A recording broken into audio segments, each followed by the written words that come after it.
Hi, this is Mac from Mac's List. Before we start the show, I want to let you know about my new book, Land Your Dream Job Anywhere. I've been helping job seekers find meaningful, well-paying work since 2001, and now I put all my best advice into one easy-to-use guide. My book shows you how to make your resume stand out in a stack of applications, where you can find the hidden jobs that never get posted, and what you need to do to ace your next job interview. Get the first chapter now for free. Visit maxlist.org/anywhere.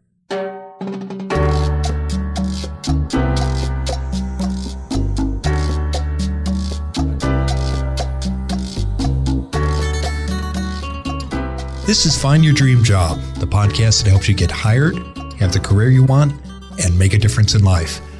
I'm Mac Pritchard, your host and publisher of Mac's List. I'm joined by my co-hosts, Ben Forstag, Becky Thomas, and Jessica Black, all from the Mac's List team. This week, we're talking about how to do a stealth job search.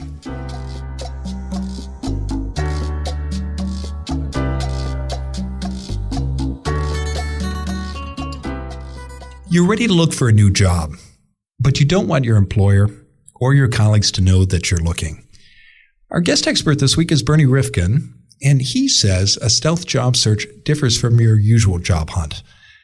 Bernie and I talk later in the show about how you can do one. Employer referrals offer one of the best ways to find your next job. Ben has found a blog post that shows you how these referrals work. He'll tell us more in a moment. And what can you do to make sure your resume gets past the automated tracking systems many employers now use? That's our listener question of the week. It comes from Melody Dawn in Portland, Oregon.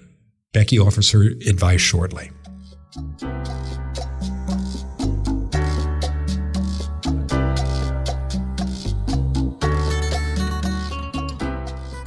First, as always, let's check in with the Mac's List team. And I want to acknowledge before we start that, Jessica, you're officially passing the listener question baton over to Becky. I have. Yeah, that's right. So official baton passed. I got it. Yeah. Okay, great. And then I'm so pleased you're going to remain here with us, Jessica, on the team here in the studio, running the soundboard, but continuing to offer your advice in reaction to listener questions and what we hear from our experts. Yeah, I'm excited to stick around too. It's always fun to be a part of the podcast. Yeah, it's a natural thing to do because many listeners may not know it, but you recently took over the community coordinator position. So I did. Yeah. This fits in very nicely with your new responsibilities. Thank you. Yeah. And please excuse my my raspy voice today. I don't know what happened. It might be some laryngitis or something. Great. Well, our topic this week is doing what our guest expert calls a stealth job search. In other words, looking for work without your boss or your colleagues knowing that you're on the hunt. I'm curious, what are some of your best tips when you've done job hunting in the past and doing it in a way without your coworkers or your boss finding out? Want to go first, Jessica? I can.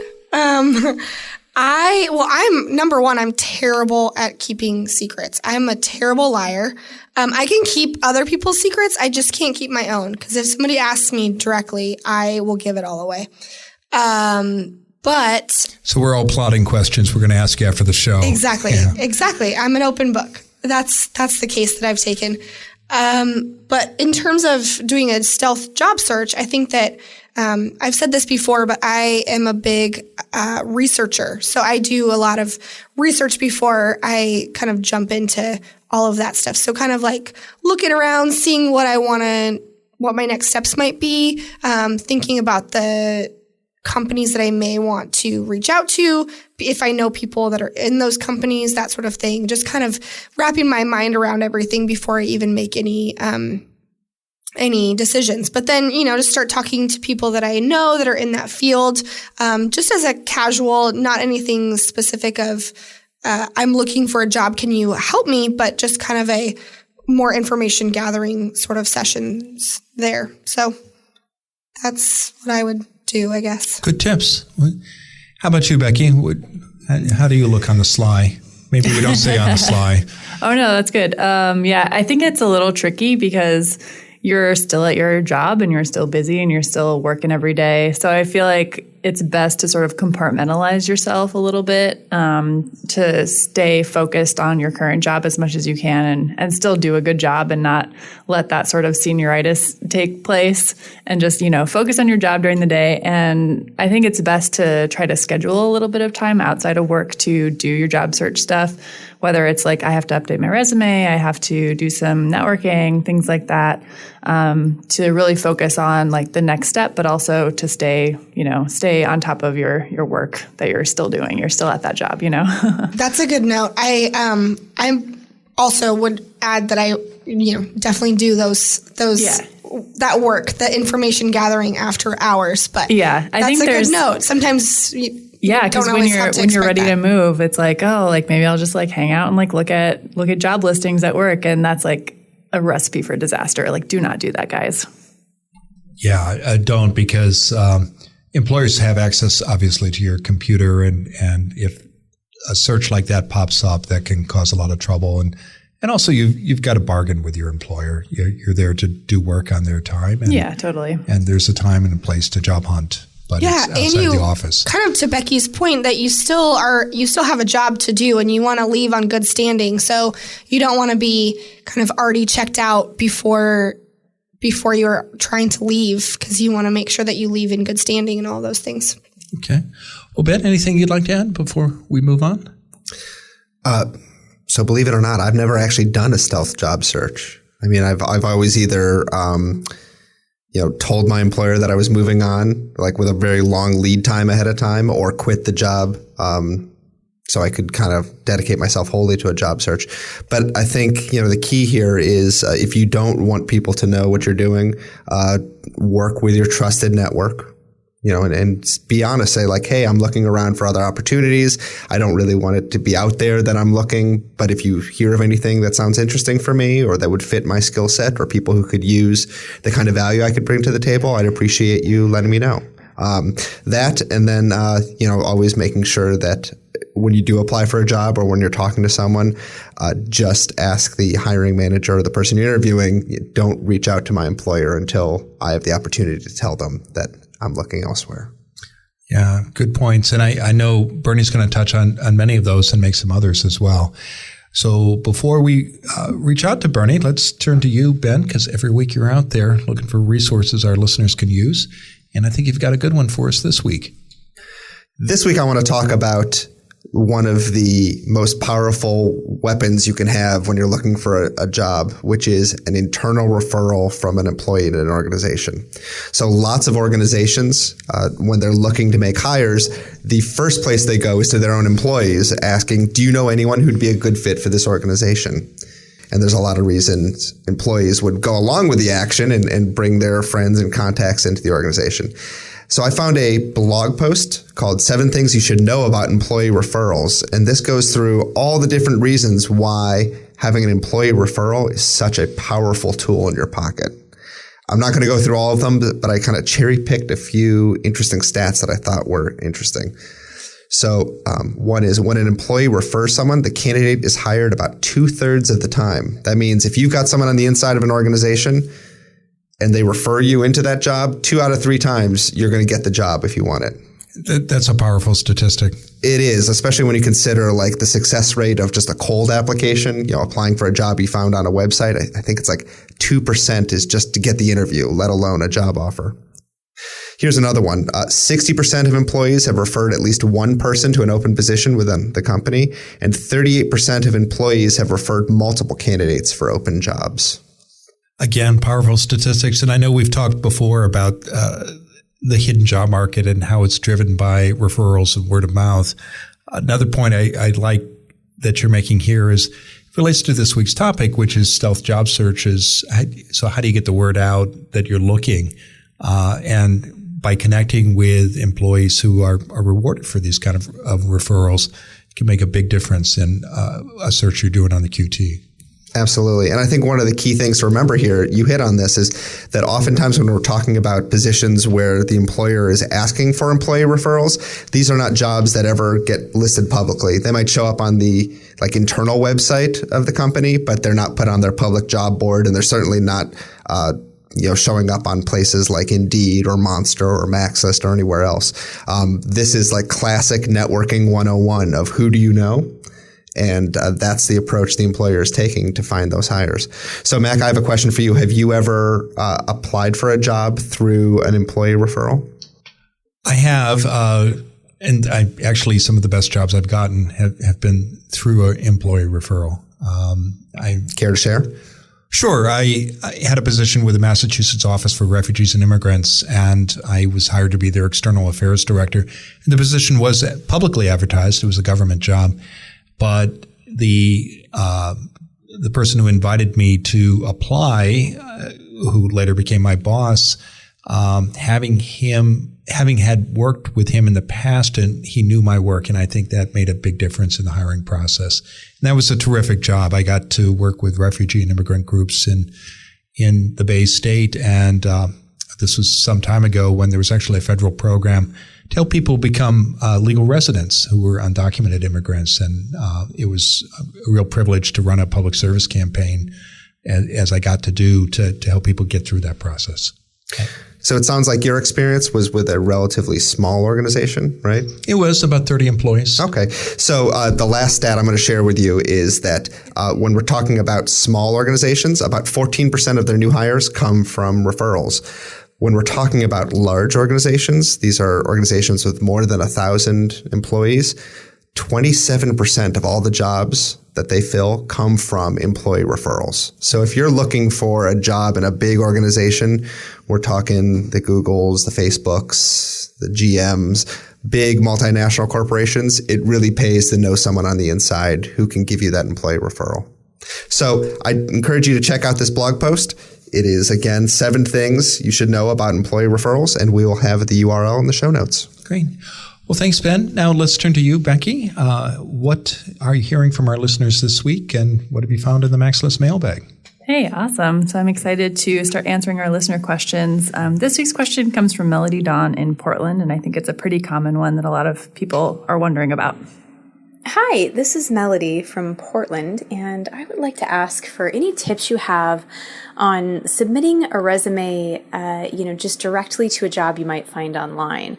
These days it feels like, you get the word that they're getting so many so regularly. If you haven't been able to make any kind of direct connection with a potential employer, and you're having to just what I kind of think of as a cold call, cold resume email in, any tips on the resume, the cover letter, what to do to ensure that it has any chance of even getting seen by the employer and maybe actually getting in for an interview? I'd love some tips. Thank you. So yeah, this is a common issue. A lot of times you see a job and you just don't know anybody that works there. You don't see a name that you can connect with as far as the hiring manager even. And it feels sort of scary to just throw your application materials out there into the ether a little bit. So I have a couple of suggestions for Melody. First, we talk about this a lot in the past, I think, as far as trying to get a touch point, trying to get a name of a hiring manager if you can. There's lots of tools to do this. LinkedIn is probably one of the most powerful. So if you do see the job that you're wanting to apply for on LinkedIn, a lot of times if you go to that posting on LinkedIn, it'll give you a name of the hiring manager. It'll have their profile up as well. So you can try to find their email through that and then send them a direct email.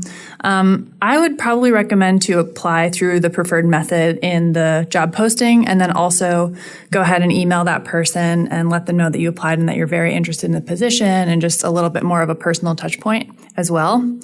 And even if you can't find that hiring manager's name, to really try to differentiate yourself by highlighting your knowledge of the company, any unique sort of connection that you might have with the company and the work, just to really differentiate yourself from everybody else that's sending out a cold resume. Do you guys have any other ideas for Melody? I think you hit on this, but I'm going to be a little bit more pointed, I guess. Customize. And I think nowadays, when we're talking about online application systems, an employer can get hundreds or thousands of applications for every job they post out there. And unless you've customized your resume and your cover letter around the keywords and the job description and around your ability to solve a specific problem for the employer and around your specific interest in that position, you have to answer that question. Why am I interested in this position? If you're not doing that, your resume is going to disappear into the ether. I think the more you customize, the better results you'll have. And that might mean that you're sending out fewer applications, but I think you're going to have a better success rate in terms of response from folks. Yeah, I agree with that. And I want to second your point, Becky, about reaching out to someone after you hit send on the application. Look for that hiring manager, but if there's also someone else you discover through LinkedIn or your own network who works inside that organization, ask her or him if they can tell you more about the position and if they would put in a good word for you for the hiring manager, because that can make a huge difference. There's probably a stack of 100 resumes. They're going to pull 8 to 10 for interviews. And if somebody comes to a hiring manager and vouches for you, that's going to it goes back to Ben's point a moment ago about the power of employee referrals. And that can make a huge, huge difference. Yeah. And I think even if your LinkedIn connection is maybe an acquaintance, you're not super close, I think that employees are also looking for good referrals too. Yes. So, even if they only know of you from a networking event or something, but you made a good impression on them, they could still be willing to go to bat for you. So yeah, it's definitely worth a try for that. Yeah, I agree. And it's sometimes I think people are intimidated. They think it's a huge lift to ask someone to do this, but hiring managers are looking for people who can help them with the screening process. Just because someone puts in a good word for you doesn't mean you're going to get the job or an offer. But it does increase the likelihood that somebody will look at your resume, and if you put together a very strong application as you recommended, that's going to get them to pay even more attention to it. Yeah. Well, great. Well, thank you, Becky, and thank you, Melody, for that question. If you've got a question for Becky, please email her. Her address is easy to remember. It's Becky, BECKY, @maxlist.org. Or call our listener line. That number is area code 716-JOB-TALK. That's 716-562-8255. If we use your question on the show, we'll send you a copy of Land Your Dream Job Anywhere. We'll be dropping Melody's copy in the mail this week. So get yours as well. And we'll be back in a moment. And when we return, I'll talk with this week's guest expert, Bernie Rifkin, about how to do a stealth job search. Most people struggle with job hunting. The reason is simple. Most of us learn the nuts and bolts of looking for work by trial and error. That's why I produce this podcast, to help you master the skills you need to find a great job. It's also why I wrote my new book, Land Your Dream Job Anywhere. For 15 years at MaxList, I've helped people in Portland, Oregon find meaningful, well-paying, and rewarding jobs that they love. Now I put all of my job hunting secrets in one book that can help you no matter where you live. You'll learn how to get clear about your career goals, find hidden jobs that never get posted, and ace your next job interview. For more information and to download the first chapter for free, visit maxlist.org/anywhere.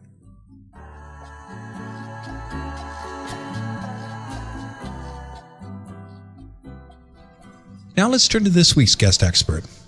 Bernie Rifkin is the founder of Premier Search Incorporated. His company offers career counseling, strategic planning, and executive recruitment services for clients in healthcare and other industries. His customers include CEOs, mid-career managers, and recent graduates. Bernie joins us today from Los Angeles. Bernie, thanks for being on the show. My pleasure, Mac. I'm a big fan of your program. Well, I'm a big fan of your work as well, and it's an honor to have you here. Now, our topic this week, Bernie, is the stealth job search. This is when you're looking for a new job without your employer knowing you want to leave. Let's start with basics, Bernie. Why is it important for your employer not to know you're looking for work? Well, the obvious reason is that you do not want to be caught in a situation whereby you get terminated by looking for another job. That's the obvious. the other part of it is that someone is much more desirable as an applicant if you're already working than if you're between jobs. So you want to make sure that you keep your job and obviously the cash flow. Is there ever a situation, Bernie, where you'd recommend someone leave a job without having another position lined up? If someone is completely miserable, or if they feel perhaps that they're breaking a law or something, that there's a moral situation. But other than that, I would encourage somebody to keep their job because, again, I think you're more valuable in the workplace going on a job interview if you are presently employed. Now, let's say you've made that choice, you're ready to start looking, and you don't have to leave because it's there's nothing morally wrong going on at work. Now, you're not going to tell your boss, but what about your coworkers? Many of us have friends at work, and we turn to them for friendship, and it would be natural to confide. Is it ever a good or a bad idea to let your coworkers know that you're doing a job hunt? Mac, you make a valid point, because the people we work with are the people sometimes we commiserate with, and we look at our colleagues as friends. But in reality, the people that we work with are not our friends. They might be friends sometime in the future when we're not working with them. But in answer to your question is, I would trust no one at work. And I mean no one. You keep it completely to yourself. You never know how this might get out and who might get the wrong information. And also, not only to respect your own privacy, but once you've made that decision, you really don't want other people's feedback or to try to talk you out of it, because no one really walks in your shoes. So I think it's really important to trust no one and to speak to no one about it from work. So we're big fans here at Max List of networking, going out and letting, talking to trusted colleagues and associates about a search. How do you reconcile that? Now, Bernie, because maybe you don't tell your coworkers, you don't tell your boss, they're a vital part of your network, obviously, but what about the rest of your network? What do you say to people outside the office when you're doing a job search like this? Well, there's a couple things. Again, I think you've got to be incredibly You've got to be very, very careful and cautious to whom you share the information with. Networking obviously is important. We do it through LinkedIn. We can do it face to face. But I still think that it's very careful. You have to be very careful when you're speaking to somebody. Perhaps you're at a networking event, and you can, if there's someone that you'd like to meet, and you can ask someone to perhaps make an introduction on your behalf to the person with whom you want to meet. And you can find out a little bit about what their organization does and what you do. And you can remind somebody or let them know, hey, you might want to know this, is that I'm keeping my eyes and ears open for good opportunities. And when you're saying that, you're not necessarily saying that you're you want to get out, you're aggressively looking to make a job change, but you're open-minded to hearing about opportunities. And do you have any concerns, Bernie, that might get back to your boss or your colleagues? So I heard Mac was at this mixer the other week at the association, and he was telling people he was interested in learning. He was open to new possibilities. I think at the beginning of any stealth or invisible or confidential search, you have to acknowledge and be willing to take the risk that no matter what you do, your confidential job search can never really be a 100% guaranteed invisibility. You can mitigate any possible scenario, but looking for a new job or a new career is a proactive campaign, and the risk of exposure is inherent. So I think you've got to understand that you've got to just try to lessen the possibility that could occur. But if you don't characteristically attend lots of networking events, start gradually. And if you do attend, you can volunteer to help at the registration desk. It's a good way to meet everyone without looking like you're trying to meet everyone. But they're really an effective tool to meet new people, and you exchange business cards and you ask people that you know to make an introduction on behalf of someone you might want to meet. Get their card for later. You might want to give them a call. I just think you've got to be very, very careful about what you say and to whom you say it with. So give us examples, Bernie, of how you might have conversations like that, because you're and who you might target. So it's clear that you want people should be careful, and they need to be careful about what they say. If you're having a conversation where you're exercising that kind of caution, what would you recommend people say? I like to drop the anchor first.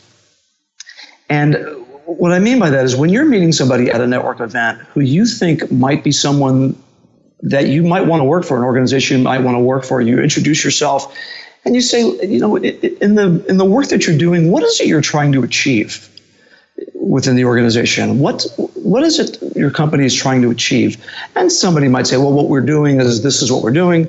And then you might say something along the facts that's very interesting, because I can totally understand in that, and then speak to your strengths. It's almost like an interview, but you speak to your strengths as it relates to what somebody else is trying to achieve. And in so doing, you're presenting, you're suggesting that you might be able to solve a need. And then you can say, I might be open-minded to having a dialogue about helping you achieve that goal. And it's sort of an entree and opening that I find to be very effective.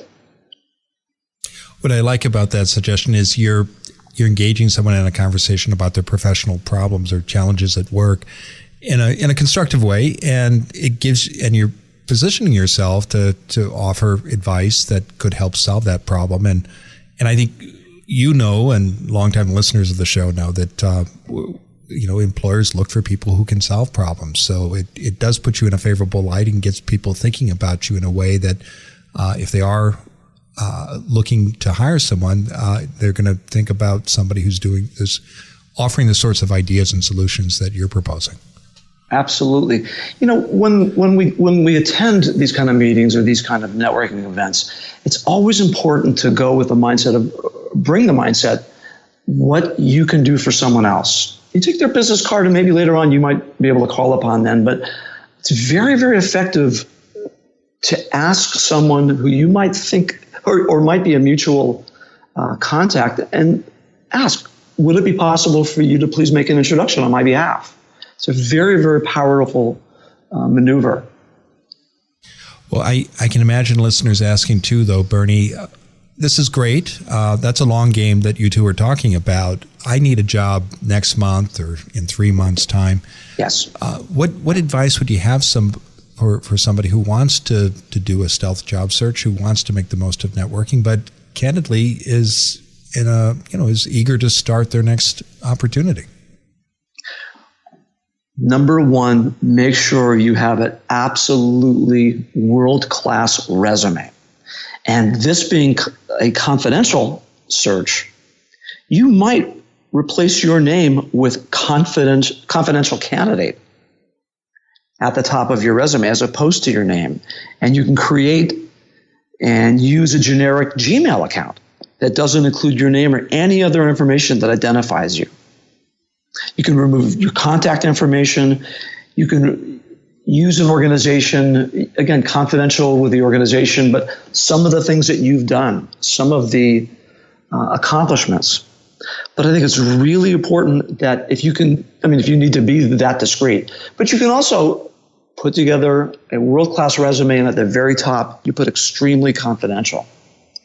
And make sure that if you share your resume, that you let the person who you're giving the resume to, let them know that to please respect your confidentiality, in that this is a confidential search. Yeah, it's good advice. I've actually been on the receiving end of cover letters that mention that an application is being submitted in confidence. One question I get a lot, I bet you do too, is from applicants or job seekers rather, Bernie, who, when I encourage them to update their LinkedIn page, they think, gosh, I worry that my boss will see that I'm doing that, or my colleagues will notice that suddenly I'm active on LinkedIn, and that's a surefire signal that I'm unhappy and I'm looking for work. What advice do you have, Bernie, for people who do want to take advantage of LinkedIn but worry that it might attract the attention of coworkers or a supervisor? Well, I think it's really important to adjust the privacy controls on LinkedIn by selecting who can see your activity feed and other privacy settings on any other social media that you might use.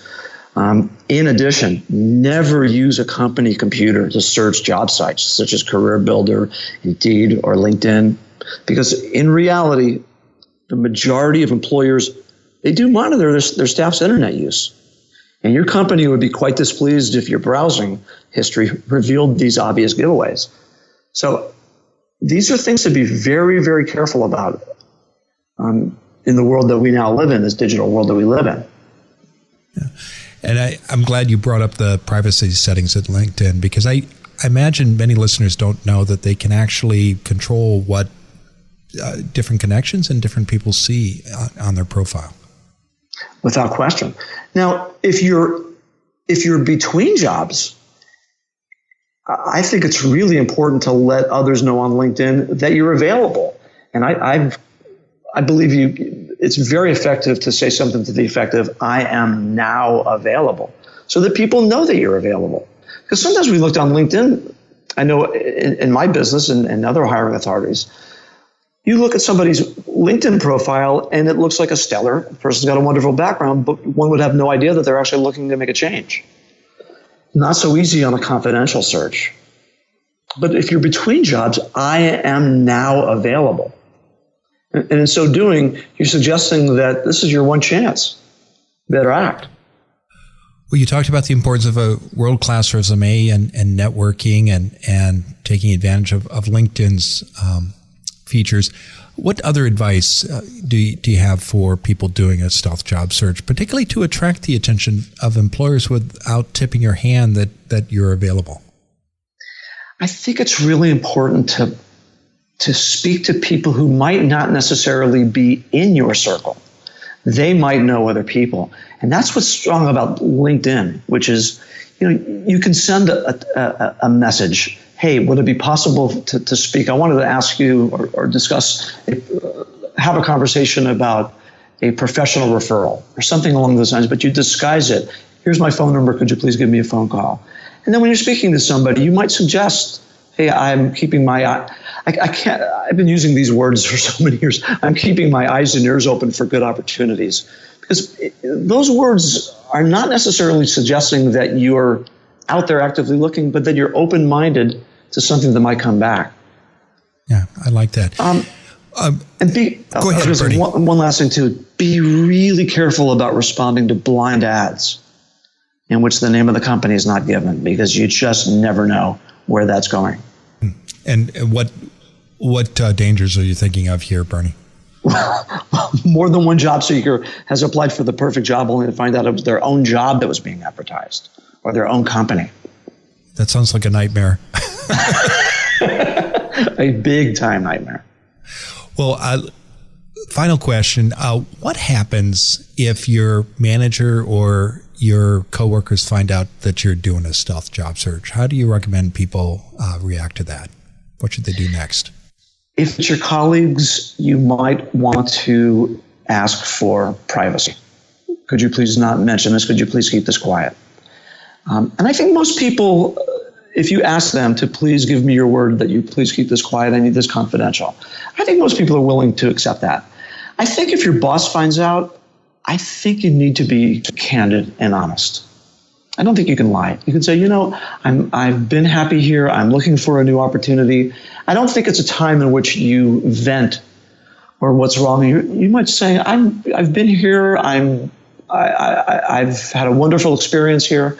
But I am keeping my eyes and ears open for good opportunities, and that's probably what you saw. I think you've got to be very, very careful not to vent or not to make this a therapy session.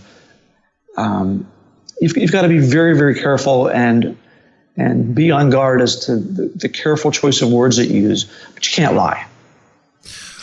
Well, that's great advice, and I think a good point to stop. Now, Bernie, tell us what's coming up next for you. Well, we're about to launch a brand new website, and we're excited about it because we're incorporating, speaking with C-suite executives. As I've gotten further into my career, C-suite and executives who are caught sometimes between jobs through no fault of their own. They're so used to being on the other side of the desk that it's an odd thing to be, like I mentioned, on the other side of the desk. And how to go about conducting a search at that level. So it's something that I've developed resources, we've developed programs to work with executives. Well, I've dipped into your blog a number of times, and you have some great content there for job seekers at all levels. I know people can learn more about your work and by visiting premiersearch.com. And you've got a great Twitter handle, Guru2Interview. That's GURU, the number 2 interview. And people, I know, Bernie, can also connect with you on LinkedIn. Yes, they can. In fact, I would encourage people to do so. All right. Well, thank you for being on the show today. Thank you, Mac. Take care. I wish all your listeners all the best. Thanks. I appreciate it, Bernie. Thank you. Now. Bye-bye.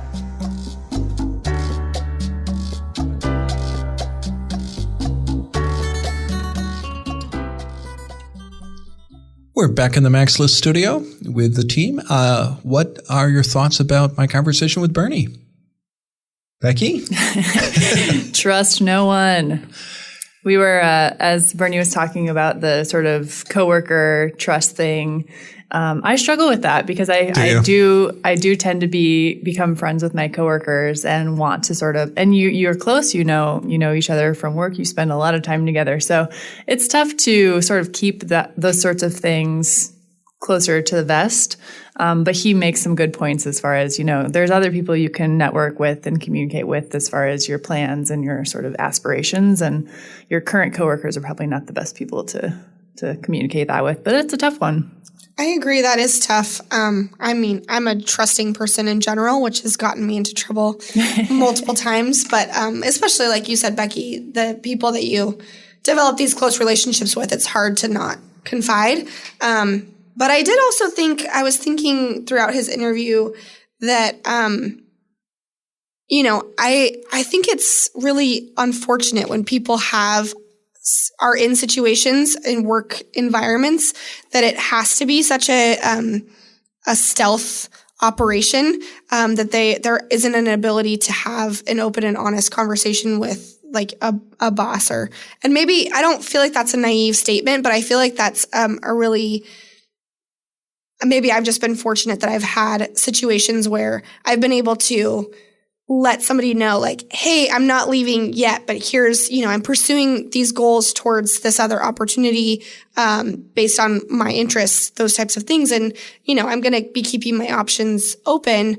And it luckily didn't hurt me at all. But I do think that it's kind of sad when there's an employer that won't see that as like, oh, good for you. You're pursuing what you want in your opportunities. Yeah. And I think if they don't, if you're not comfortable telling them, it's probably because they haven't opened those doors of communication earlier, right, where you're sort of open about your career goals. They probably don't know you that well, that kind of thing, right? It's sort of, I think, that there's like that forbidden area, and like Bernie was saying that, don't do job search things on your work computer, which is good advice, but also that, if you're in a work environment where your employer does look at all the sites that you've been on and like really sort of a taskmaster type of environment. I think that would make me feel really excited to leave that place because I would be extra, enthusiastic to look for another job because it's such an oppressive environment. So I think that that's always really unfortunate when you can't have that sort of freedom or authenticity to do that. Yeah, I agree. I would say about doing a job search like this on the quiet, often I think it happens because someone's in a position where there's no place for them to move up in the company. And it could be a small employer, and you work in a position for 2 or 3 years. You've learned everything you can, and there's no place for you to go. So if you want to keep learning and growing, you've got to move on to another organization. And that's a positive thing. And employers who don't offer those opportunities recognize that it's inevitable. Right. Yeah. That's what I was going to say. I think that makes a lot of sense. But then again, you should still be able to be open and honest with your employer, and maybe not right in your initial stages of thinking it through. But at a certain point, I'm thinking about the confidential applications that he mentioned I just think that would be so terrible that, I don't know. I guess I'm very fortunate that I haven't had that situation. Ben, your thoughts? Well, I was actually going to mention the confidential candidate resume, which have you done that before? I've never done that. I think you'd have to be very, very concerned about people finding out about your job search to do that. I wonder what the effectiveness of such a resume is. Intrigue. It makes you seem so mysterious. That's right? true. But, Extra one of the recurring themes from our podcast is always like, networking. It's who you know. Right. And having a blind application is basically saying like, I'm not going to let you know who I know, or I might not know anyone. I actually think that brings up more questions. Like if I received a confidential application, I would be like, well, why? What's going on here? Why are they having to go through this secretive thing? Like, is there something that they're hiding? They don't want me to check their background. Are they, have they had criminal history? Have they I didn't think about that. Have they had something that they're hiding from? And what is it? And why can't they have, why can't they be transparent? Yeah, I've never received a resume that said confidential candidate. But my guess would be that Bernie is thinking of people who are in highly competitive industries like entertainment or technology, and where there's tremendous competition for people at the highest levels. When I have received, and it's happened a number of times, a letter where someone in the cover letter said, please treat my application with confidence, it's because it's a small town. And they're writing to me and they know that I know their manager. Sure. That makes sense. And so I think it's a sign of respect for their employer that they're doing that. And also a certain need for privacy on their part, because we're all part of the same community. Yeah. Okay. Well, great. Well, thank you all. And thank you, Bernie, for a great conversation. And thank you to our listeners for joining us for today's episode of Find Your Dream Job. If you like what you hear, don't forget to sign up for that free weekly newsletter. In every issue, we give you all the key points of that week's show, and we include links to all the resources mentioned. Plus, you get a transcript of the full episode. If you subscribe to the newsletter now, we'll send you our job seeker checklist, and you'll find in one easy-to-use file all the steps you need to take to find a great job. So get your free newsletter and checklist today. Go to maxlist.org/podcast. And join us next Wednesday when our special guest will be Kylie Butler. She'll explain how to discover the right career for you. Until next time, thanks for letting us help you find your dream job.